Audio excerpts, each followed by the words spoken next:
নমস্কার সবাইকে, প্রতিমা ভেজ কুকিংয়ে সবাইকে স্বাগতম।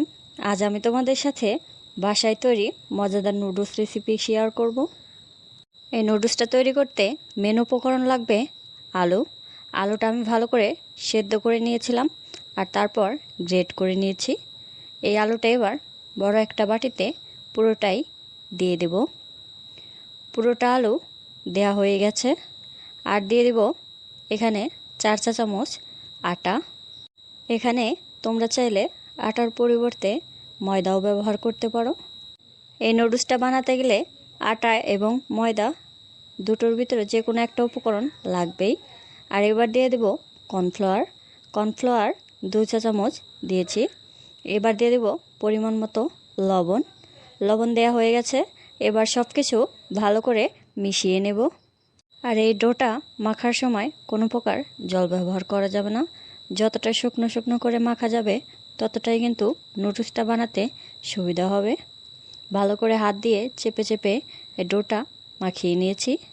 আর দেখো কতটা শক্ত করে মাখিয়ে নিয়েছি। এবার নিয়েছি একটা চপিং বোর্ড।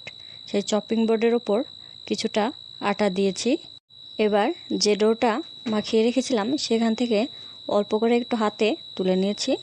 আর নুডলস যেমন হয় তেমনই বানিয়ে নেব, কিন্তু নুডলসের থেকে একটু মোটা করে বানিয়ে নিচ্ছি। খুব বেশি লম্বা করব না, তাই মাঝখান থেকে ছিঁড়ে নিলাম। এই পর্যায়ে যতটা মোটা করে বানিয়েছি সেই অনুযায়ী তোমরাও বানিয়ে নেবে।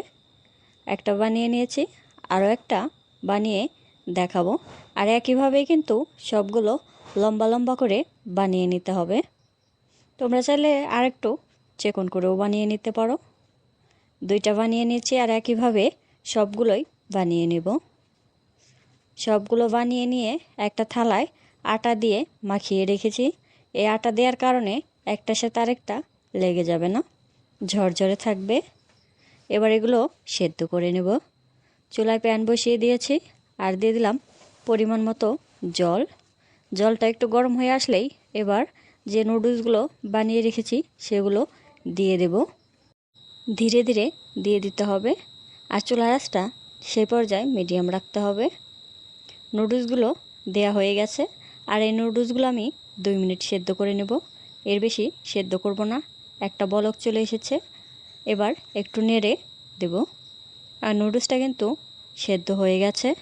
এবার চুলাটা বন্ধ করে এই নুডলসটা নামিয়ে ঠান্ডা জল দিয়ে ধুয়ে তারপর সেই বাটিতে কিছুটা পরিমাণ জল দিয়ে সেই জলে এই নুডলসটা ডুবিয়ে রাখবো। এতে করে নুডলসটা শক্ত থাকবে।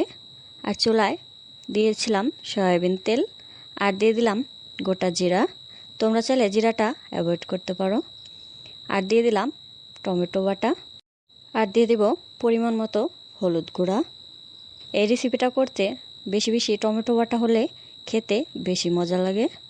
এবার এই মশলাটা একটু নেড়ে মিশিয়ে নিয়েছি আর দিয়ে দেব পরিমাণ মতো লবণ দেওয়া হয়ে গেছে। এবার দিয়ে দেব 2 চা চামচ কাঁচামরিচ।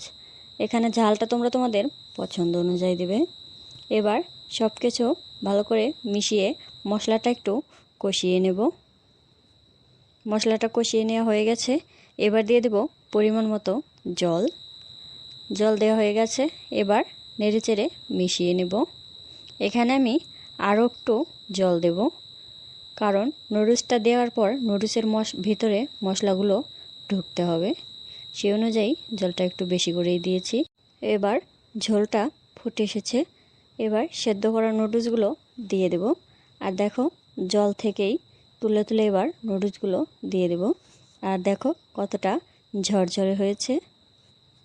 নুডলস দেওয়া হয়ে গেছে। এবার দিয়ে দেব একটা ম্যাগি মশলার প্যাকেটটা পুরোটাই দিয়েছি। ম্যাগি মশলা দেওয়া হয়ে গেছে। এবার ভালো করে মিশিয়ে নেব। আমরা কমার বেশি সবাই কিন্তু নুডলস খেতে খুবই ভালোবাসি। অনেক সময় দেখা যায় বাসায় নুডলস শেষ হয়ে যায়, তখন আমরা কি খাবো চিন্তায় পড়ে যাই। তখন তোমরা একবার এরকম করে নুডলস বানিয়ে খেয়ে দেখবে, আশা করি খুবই ভালো লাগবে। নামানোর আগ দিয়ে দেব কেটে রাখা ধনিয়া পাতা কুচি। এই ধনিয়া পাতা কুচিটা দেওয়ার কারণে স্বাদটা আরও দ্বিগুণ বেড়ে যাবে। আর নুডলসটা হয়ে গেছে। এই পর্যায়ে নামিয়ে নেব। এই চ্যানেলে আরও 2টা এরকম রেসিপি ছাড়া আছে, তোমরা চাইলে সেই রেসিপিগুলো দেখে আসতে পারো। আজকের এই রেসিপিটা কেমন লাগলো অবশ্যই কমেন্ট করে জানাবে। সবাই ভালো থাকবে, সুস্থ থাকবে। নমস্কার।